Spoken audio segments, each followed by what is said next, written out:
नमस्कार, penalty corner में आपका स्वागत है। आज मुख्यमंत्री भजनलाल ने पुलिस अधिकारियों की मैराथन बैठक ली। मैं समझता हूं कि कानून व्यवस्था की स्थिति को सुधारना है या और मजबूत करना, जो भी कहा जाए उसे, उसके मामले में उन्होंने सख्ती से कार्रवाई के कई आदेश दिए और उन आदेशों में मुझे लगता है कि रोल मॉडल उत्तर प्रदेश के सीएम योगी आदित्यनाथ रहे होंगे। जिस तरह उन्होंने वहाँ नकेल कसी है गैंगस्टर्स पर और जो तेज़ी से कार्रवाई की, डर बैठाया अपराधियों में, मैं समझता हूँ कि नए बने सीएम उस दिशा में देख रहे होंगे, सोच रहे होंगे और वैसी ही रणनीति बनाने की कोशिश कर रहे होंगे। आज उन्होंने प्रमुख बातें ये कही कि गैंगस्टर्स का सफाया किया जाए, एंटी गैंग्स स्क्वाड मजबूती से काम करे, भ्रष्टाचार मिटाया जाए और भ्रष्टाचारियों को जो लोग सहयोग करते हैं उन्हें भी नहीं बख्शा जाए। महिला सुरक्षा उनकी प्राथमिकता होगी। नागरिकों में सुरक्षा का विश्वास होना चाहिए, भयमुक्त जीवन होना चाहिए और साइबर अपराधों में भी कमी होनी चाहिए। उसके लिए जितने जरूरी संसाधन होंगे वो जुटाए जाएंगे सरकार के द्वारा। पुलिस साइबर अपराधों की रोकथाम में भी सक्रिय रहे। कुल मिलाकर संदेश ये था कि मुख्यमंत्री की ओर से पहली प्राथमिकता नागरिकों की सुरक्षा और भयमुक्त सामान्य जीवन, महिलाओं का विशेष तौर पर और आम नागरिकों का भी, कि गैंगस्टर्स, भ्रष्टाचारी, गुंडे, इनको रोकने के लिए बढ़ाई जाए, गश्त बढ़ाई जाए, साधन बढ़ाए जाए। लेकिन कुल मिलाकर उनके शासनकाल में उनका लक्ष्य है कि अपराधियों में भय होना चाहिए, आम नागरिक भयमुक्त होना चाहिए। ये आज उन्होंने लंबी बैठक में संदेश दिया। अब पॉलिटिकल मायने तो मैं ये समझता हूं कि ऐसा लग रहा है कि मंत्रिमंडल का विस्तार होगा, पर गृह विभाग मुख्यमंत्री के पास ही रहेगा। आज की बैठक ये संदेश देती है और गृह विभाग रहते हुए भी मुख्यमंत्री जो प्राथमिकताएं आज उन्होंने तय की हैं, उन प्राथमिकताओं की दृष्टि से भविष्य में फीडबैक भी लेंगे, उन्हें क्रियान्वित भी करेंगे रणनीति को, और पुलिस अधिकारियों को ये समझ लेना होगा इस दिशा में उन्हें काम करना है। मुझे नहीं लग रहा अब कि कोई और गृह मंत्री आएगा और उसके दिशा निर्देश में पुलिस को काम करना होगा।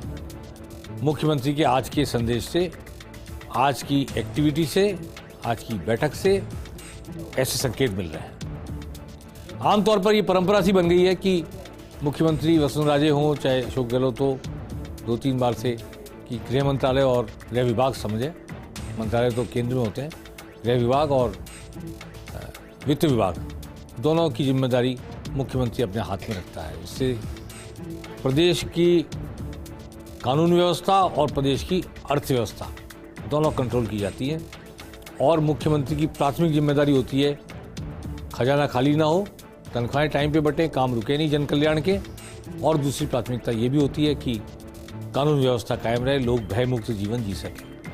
तो आमतौर पे परंपरा रह गई है। तो भजनलाल हालांकि पहली बार विधायक बने हैं, मुख्यमंत्री बने हैं साथ ही तुरंत, लेकिन फिर भी मेरा मानना ये है कि आज की बैठक ये संदेश तो दे ही रही है, गृह विभाग उनके पास रहेगा, वित्त विभाग के लिए मैं नहीं कह सकता।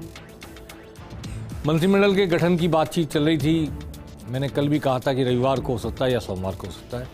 अब ऐसे संकेत मिले हैं कि सोमवार को मंत्रिमंडल का विस्तार होगा और 15-16 मंत्री बनाए जाने हैं। कुछ मंत्री पद खाली रहेंगे। मैं आपको बता दूं कि कानून के हिसाब से राजस्थान में 200 विधायकों की विधानसभा में 15% विधायक ही मंत्री बन सकते हैं, अर्थात कुल 30 विधायक मंत्री हो सकते हैं। 15-16 लोग मुख्यमंत्री सहित होंगे तो कम से कम 15 पद और खाली रहेंगे, या हो सकता है 20 तक मुख्यमंत्री सहित, उप मुख्यमंत्री सहित हो जाए 18-20 कुछ पद खाली रहेंगे, जो लोकसभा चुनाव में परफॉर्मेंस देखकर उसके हिसाब से भरे जाने की बात कही जाएगी। ताकि सब लोग कॉन्शियस रहें, लोकसभा चुनाव में अपनी परफॉर्मेंस भी दिखाएं और सदन में भी उनकी परफॉर्मेंस देख ली जाए। सिर्फ जातीय आधार पर और सिर्फ क्षेत्रीय संतुलन बनाने के नाम पर ही किसी को मंत्री ना बनाया जाए, बल्कि योग्यता भी देखी जाए, परफॉर्मेंस भी देखी जाए और पॉलिटिकली वो कैसे एक्ट करते हैं लोकसभा चुनाव में, इसको भी देखा जाए। तो मेरा अनुमान है कि 10 के आसपास पद खाली रखे जाएंगे मंत्रिमंडल में। मुख्यमंत्री भजनलाल कल जैसलमेर जाएंगे, सुबह 10:30 बजे विशेष हवाई जहाज से जैसलमेर जाएंगे। राष्ट्रपति द्रौपदी मुर्मू कल जैसलमेर आ रही हैं। उनके सम्मान में भी और प्रोटोकॉल में भी मुख्यमंत्री का रहना जरूरी है। कल 11:15 बजे जैसलमेर एयरपोर्ट उतरेंगे। 4:20 पर शहीद पूनम सिंह स्टेडियम में कार्यक्रम होगा। उसके बाद 6 बजे वे एक अन्य कार्यक्रम में शिरकत करेंगे। 7:30 बजे वापस जयपुर के रवाना हो जाएंगे। 9 बजे तक जयपुर पहुंच जाएंगे। तो कल का दिन मुख्यमंत्री भजनलाल का जैसलमेर के नाम या फिर राष्ट्रपति द्रौपदी मुर्मू की राजस्थान यात्रा के नाम रहेगा। आज राज्यपाल कलराज मिश्र पहुंच गए जैसलमेर।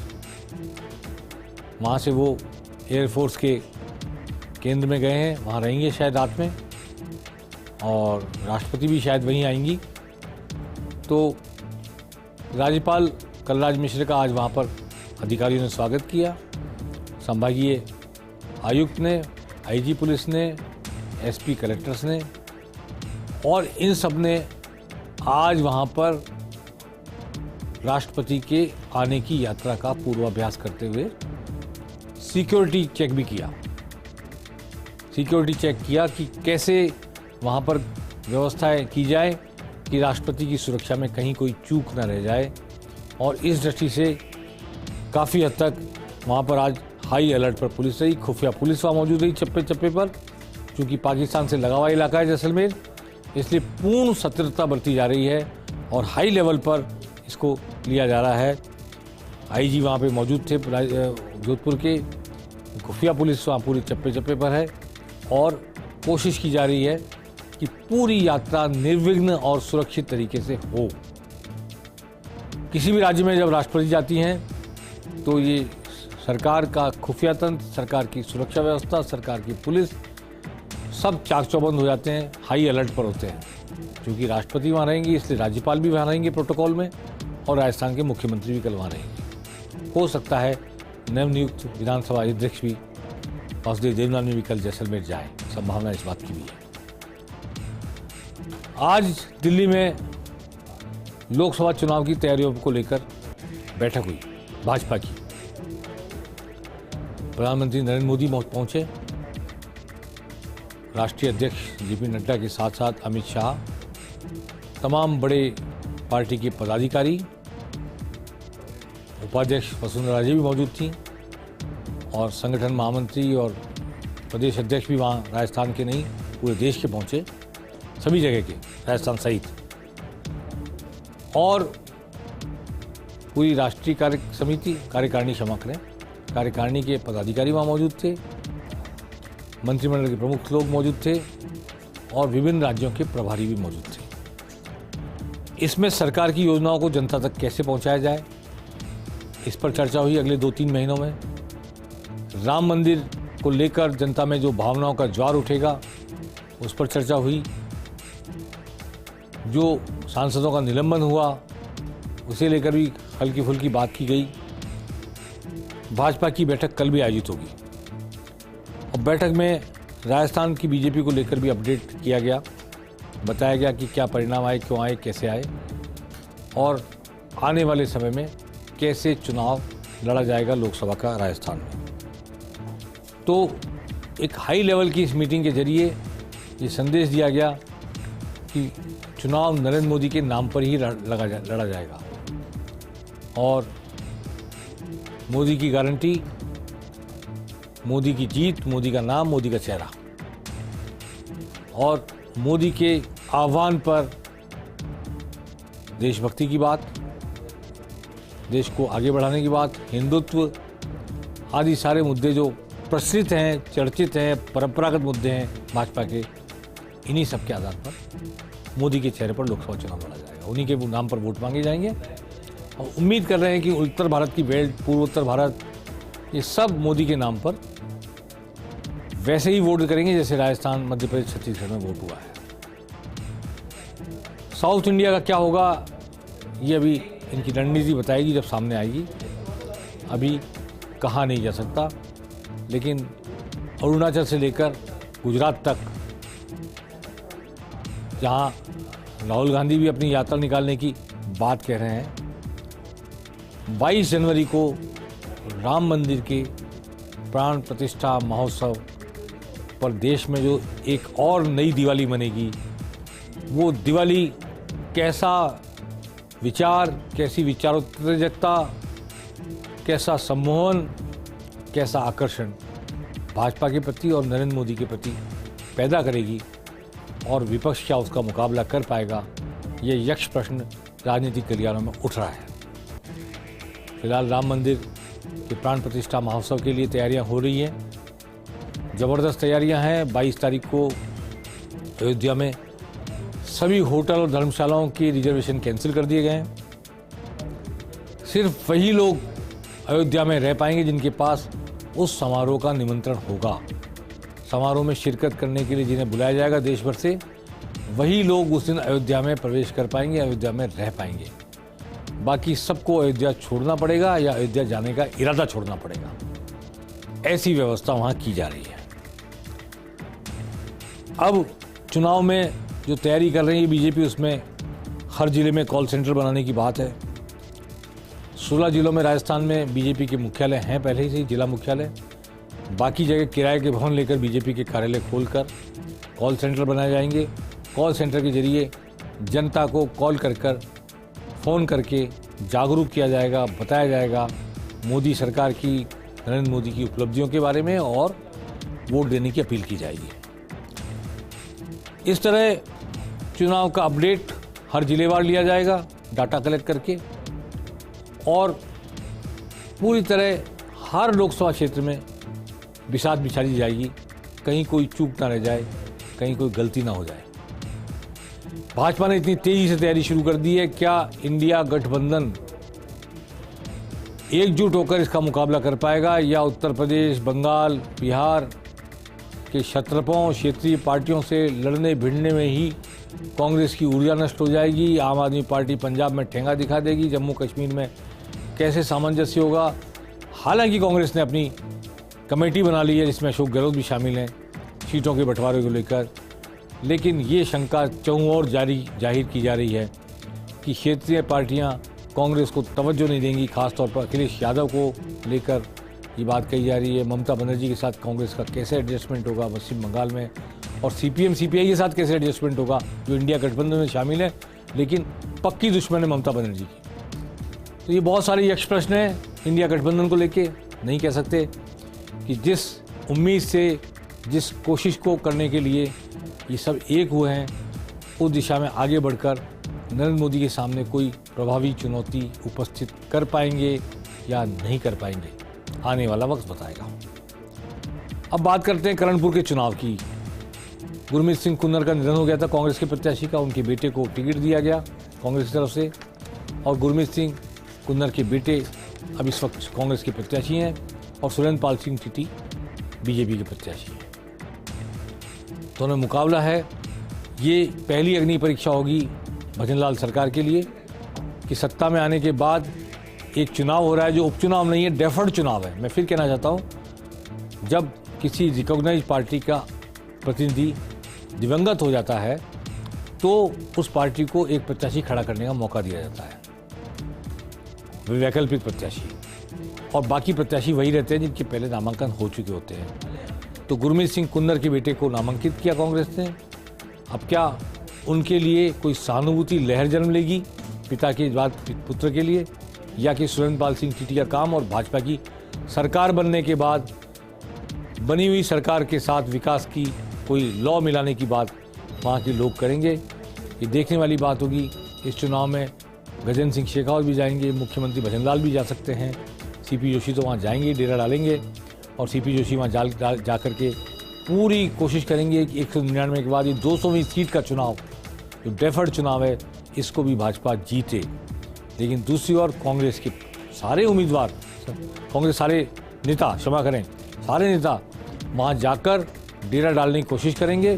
और कांग्रेस ने भी एक हाई लेवल कमेटी बनाई है जो गुरमीत सिंह कुंदर के बेटे के चुनाव में प्रचार करेगी और चुनाव को लड़ने की कोशिश करेगी। हालांकि सब लोगों को 48 घंटे पहले लौटना पड़ेगा वहाँ से बाहर, क्योंकि नियम है चुनाव आयोग का कि कोई भी व्यक्ति जो उस इलाके का वोटर नहीं है वो चुनाव प्रचार समाप्त होने के बाद उस इलाके में नहीं रह सकता। इसलिए स्थानीय स्तर पर किसके पास कितने कार्यकर्ता हैं, किसके पास कितने समर्थक हैं और क्या बूथ लेवल की बूथ टू बूथ मार्किंग हो पाती है, इस पर चुनाव का परिणाम निर्भर करेगा।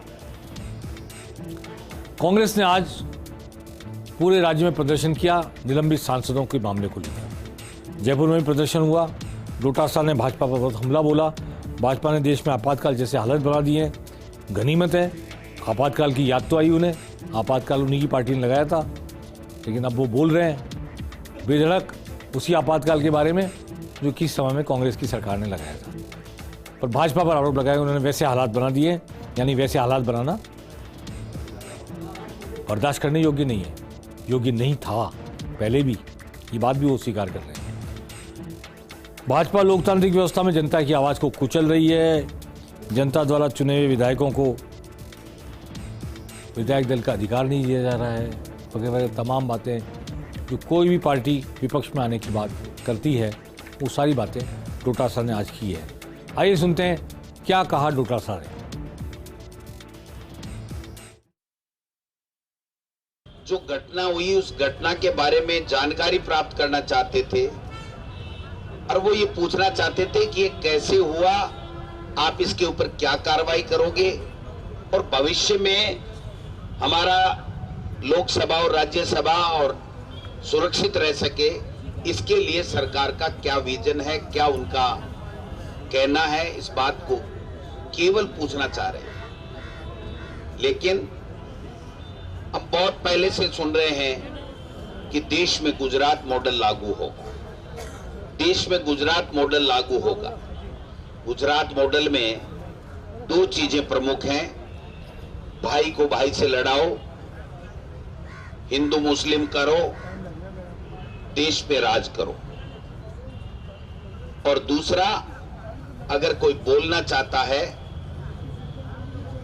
विधानसभा में है तो विधानसभा से बाहर निकालो, लोकसभा में है तो लोकसभा से बाहर निकालो, राज्यसभा में है तो राज्यसभा से बाहर निकालो, विधान परिषद में है तो उससे निकालो। और अगर कोई बाहर सड़क पे बोल रहा है तो उसके ईडी, इनकम टैक्स, सीबीआई भेज दो।